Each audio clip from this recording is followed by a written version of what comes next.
Hey everybody. My episode this time is really an answer to a comment that I got from someone who was watching the videos. And the question was, gee, how much did you put into this so far? And is it worth it? As compared to maybe buying a good car, you take an old barn find like this and put a lot of money in it, do you have any hope of ever breaking even or recovering?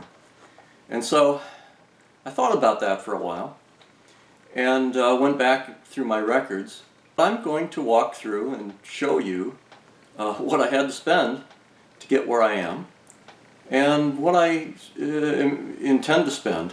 In some cases I have already have parts purchased and kind of sitting in a pile for future projects to keep this going. Now that the car runs, there are several kind of categories.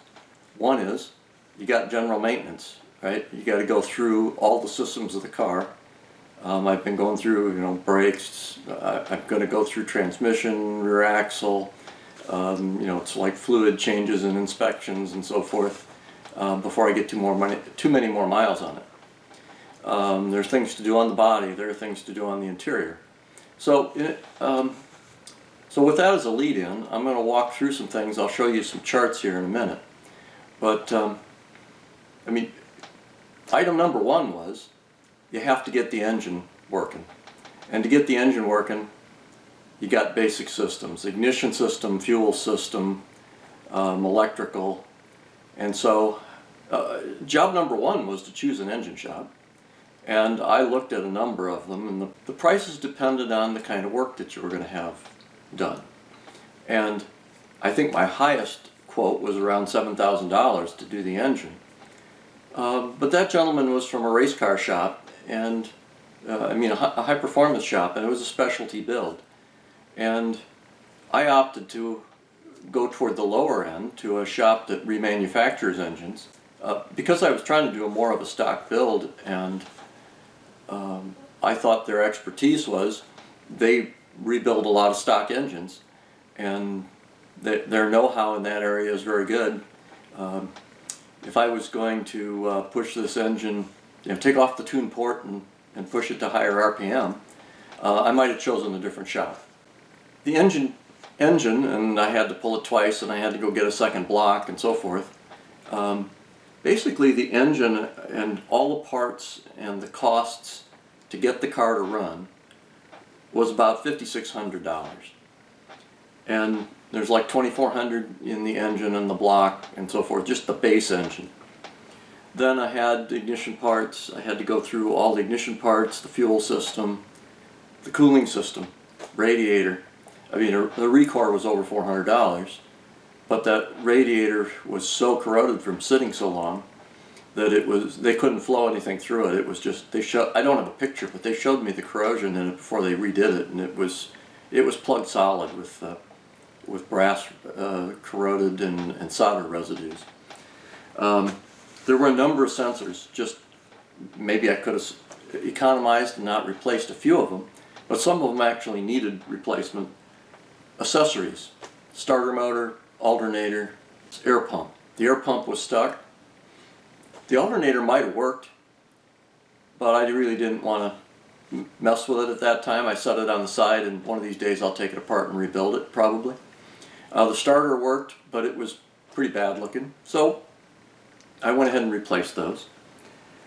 One of the biggest surprises in what the costs were, I have $700 in paint and chemicals. And you go, $700 in paint and chemicals? What the heck did you buy? Well, probably half of that is oil and filters.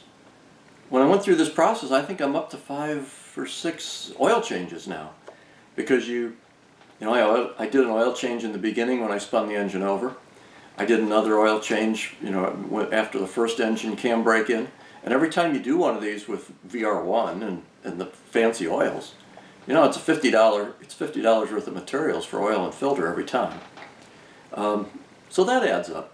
I bought paints to touch up brackets and touch up the frame and so forth.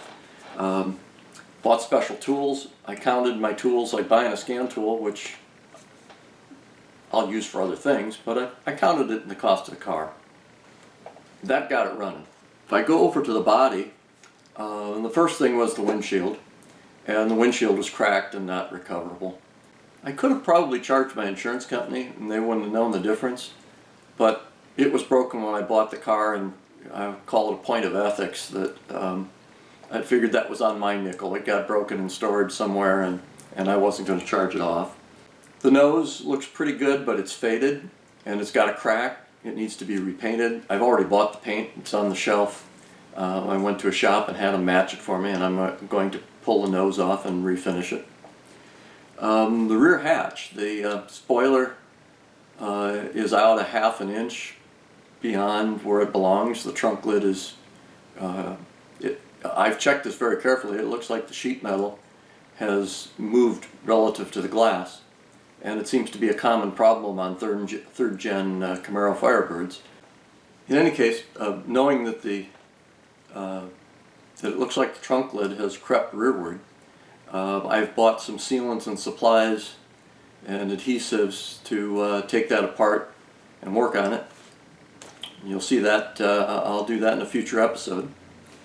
When I do the painting, I'll have to do a stripe kit. The interior. The people who stole the radio tore up the console and the dash. I have purchased some used parts. I'm working on them. I've got started, and there will be some video on that as well, to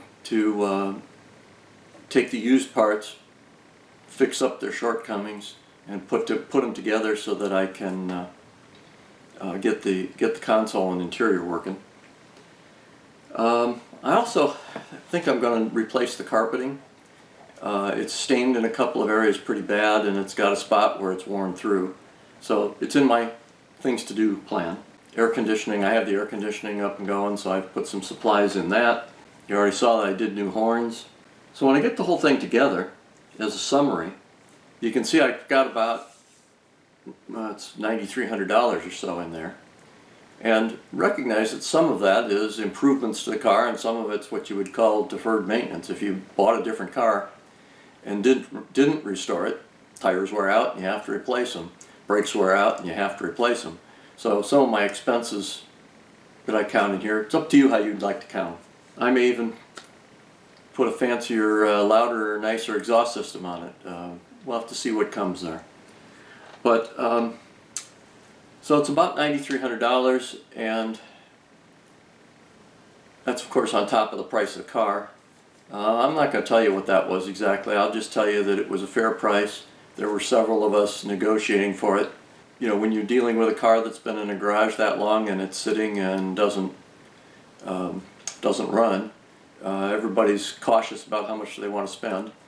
I made the highest offer because I wanted it, and but it wasn't too bad. It doesn't price me out of things. And then I would say is compare it to, you know, what are the values of the cars these days. I think if it was a base Camaro, we probably really exceeded it. But if you look at Z28s and IROCs, I use Hagerty Insurance. They track values, and if you use their average value, I think Z28s are around 13,000, and IROCs are around 15,000, depending on whether you got T-tops or whatever. So with this price and what I paid for the car, I'm still within bounds. And now, what have I got? You know, how many hundreds or thousands of hours of labor, you know, that you can't put a price tag on. Hey, I've enjoyed doing this project, and now I'm enjoying getting the car on the road and running it, and I'll continue to make improvements, which you'll see. So I hope that answers the question and satisfies some curiosity.